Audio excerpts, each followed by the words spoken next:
Olá, amigos e amigas, que a graça e a paz de Jesus esteja com cada um de vocês e que vocês todos tenham um feliz dia. Vamos estudar a lição e hoje, domingo, 5 de fevereiro, a lição 6, ela tem como título Noé achou graça. Se existe um lugar que pessoa alguma, com mínimo de tino comercial, envolto assim com as coisas materiais desse mundo, e com aquele senso assim de negócios, pensaria em investir os seus tesouros, seria exatamente o céu. E sabe por quê? Porque o céu é questão de fé, é sabedoria. E essas pessoas que pensam assim, em não aplicar nada lá, acham que o céu é para somente religiosos chatos, carolas, ou achem que o céu é sem graça, ou pensem que é uma completa perda de tempo e terão que fazer grandes mudanças na sua vida. Mas o apóstolo Marcos, ele explicou bem por que ocorre isto, e ele nos diz: mas os cuidados desse mundo e os enganos das riquezas e as ambições de outras coisas entram, sufocam a palavra e fica infrutífera, que está lá em Marcos capítulo 4, versículo 19. Mas teve um homem aqui na terra chamado Noé, que ele era justo e perfeito em suas gerações, que andava na contramão deste mundo, que estava bem corrompido, cheio de violências, e que ele resolveu aceitar um convite de Deus para aplicar todos os seus bens, toda a sua renda, tempo e recursos para a construção de uma grande arca. E ele passou 120 anos seguindo o chamado de Deus, pregando o arrependimento, e senão todas as pessoas seriam mortas por chuvas torrenciais que inundaria a terra, e assim deveriam entrar na arca. E vejam, nunca havia chovido na terra. Antes saía apenas um vapor da terra, uma névoa suspensa e o amplo abastecimento de água por vias subterrâneas, e que mantinha a terra regada sem a necessidade das chuvas. E Noé, diante de homens céticos, corruptos, amantes dos prazeres, resolveu aplicar todos os seus rendimentos para a construção desse barco, não para si, para sua família ou para sua família, e sim para salvar a humanidade. Investiu em tesouros no céu, porque achou graça no convite de Deus, aceitando pela fé no seu Senhor. A tradução do nome Noé significa descanso. Ou seja, de uma forma ilustrativa, nós podemos dizer que no mundo antediluviano houve um período de descanso. Por intermédio de Noé, Deus convidou pessoas assim a refletirem e entrarem em seu repouso, se tão somente aceitassem entrar na arca por livre e espontânea vontade, dando-lhes o livre-arbítrio. Porém, a rejeição ela foi geral. Não quiseram ajuntar tesouros no céu, e os únicos que aceitaram foi a sua família. As pessoas acham, ou achavam, que Noé ele era um louco, que ele argumentavam assim que jamais poderia ocorrer uma inundação. É isso que eles falavam direto, com base na realidade em que eles viviam, no tempo em que eles viviam, em uma compreensão defeituosa da realidade. porque nunca havia chovido, e eles não creram no Criador do universo, aquele que criou a natureza, aquele que criou a chuva. Como o mundo se encontrava, né, em pesados e graves pecados, né, uma promiscuidade muito grande, sem limites, né, Deus teve que executar o juízo. Como a injustiça acaba prejudicando até mesmo, né, os justos, então a única forma de acabar com a injustiça foi de proteger Noé dela. E foi criar para que ele e a sua família, de uma forma para que eles pudessem se salvar. E um novo recomeço da humanidade através de uma arca. A geração antediluviana chegou ao limite máximo de impiedade. O povo era tão perverso que, se Deus não tomasse uma providência, certamente nós não existiríamos. Mas ele chamou o único justo da época, um servo, para construir uma saída para que humanamente seria impossível de se resolver.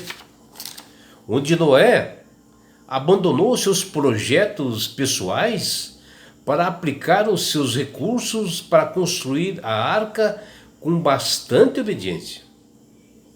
Um bom exemplo para todos nós, de nós fazermos o que Deus nos pede, mesmo que tenhamos que mudar os nossos projetos de vida e irmos em outra direção para juntarmos tesouros no céu.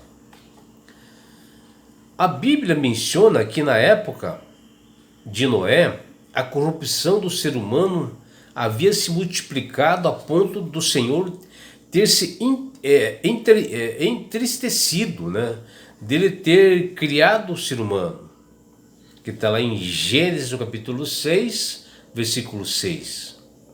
Será que hoje nós não estamos igual? Bom, só não confundir o arrependimento humano com o divino, onde o homem se arrepende do que faz errado. Já Deus não se arrependeu do que fez, pois tudo o que ele fez é perfeito. E Deus aplica, né, o seu juízo ou deixa de aplicá-lo, como foi na história de Jonas, que ele queria que Deus destruísse totalmente Nínive. E o povo acabou se arrependendo e eles aceitaram o plano de salvação de Deus, onde o Criador foi movido assim por profunda misericórdia e piedade e acabou realmente aceitando esse arrependimento do povo e não fez nada porque o povo todo aceitou o Salvador. E aqui Deus lamentou profundamente do que viu, né, nos tempos de Noé, que está lá em Gênesis, capítulo 6, versículo 5. Porém, é um cenário de grande escuridão. Ele enxergou a luz em um homem chamado Noé, que ele andava na contramão de sua geração, e Noé achou graça diante do Senhor, que está lá em Gênesis, capítulo 6, versículo 8. Mas nós hoje, nós não estamos assim muito longe das atitudes dos antediluvianos.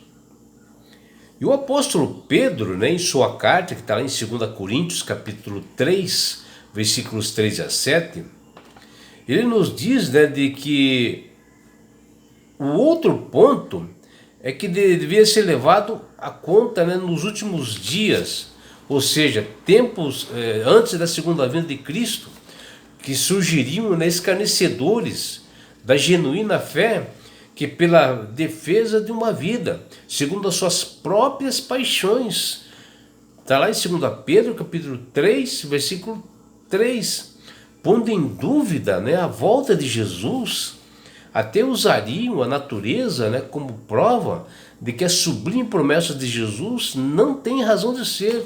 Vejam, olha, aconteceu com os antediluvianos e novamente as pessoas passam a não acreditar em Deus, de que Jesus realmente vai voltar. Colocam dúvidas. As pessoas se casam, se dão em casamento e continuam as mesmas. E é isso que o apóstolo Pedro fala na sua carta, né? Um alerta que ele está dando para nós. E nós, realmente, agora, nas últimas eleições, nós vimos, né, aqui no Brasil, né, nós vimos vários escárnios que fizeram contra o nome de Jesus. Mesmo aquelas pessoas que estavam assim, orando em frente aos quartéis, aquelas pessoas foram escarnecidas, né, por aqueles que assumiram o poder. E o pior que todas essas atitudes ainda foram acompanhadas por cristãos que se diziam ter a verdade nas mãos e estavam agindo como os antediluvianos. E Deus vai cumprir o derradeiro juízo com fogo, destruição dos ímpios, que está lá em 2 Pedro, capítulo 3, versículo 7. E nós temos que estar atento a isso, se preparar para esse momento da volta de Jesus. Embora muitos julgam assim demorado o retorno do nosso Senhor e Salvador, para ele, Deus, um dia é como 1000 anos, e 1000 anos como um dia, que fala ali em 2 Pedro, capítulo 3, versículos 8. Deus, portanto, ele não retarda a sua promessa e virá em breve. Os sinais dessa volta de Jesus, segunda vinda, está aí, meu amigo. E é por isso que Deus, através do poder do Espírito Santo, tem falado com todas as pessoas para aceitarem a Jesus como Salvador e Senhor. Porque quando você aceita a Jesus como Salvador e Senhor, o Espírito Santo começa a trabalhar na sua mente, você passa a ter entendimento da palavra de Deus, você passa a sentir o poder dele e a verdade que estão nas Sagradas Escrituras. E não é só isso, meu amigo, minha amiga. Quando você aceita a Jesus como Salvador e Senhor, Deus dá esse presente que chama-se salvação. E com isto, ele vai levar-te para as mansões celestiais, um lugar onde não haverá mais dor, morte, aflições. E sabe por que Deus quer fazer isto com você, meu amigo? Com você, minha amiga? Porque Jesus te ama. Abraços do seu amigo João Carlos Amorim.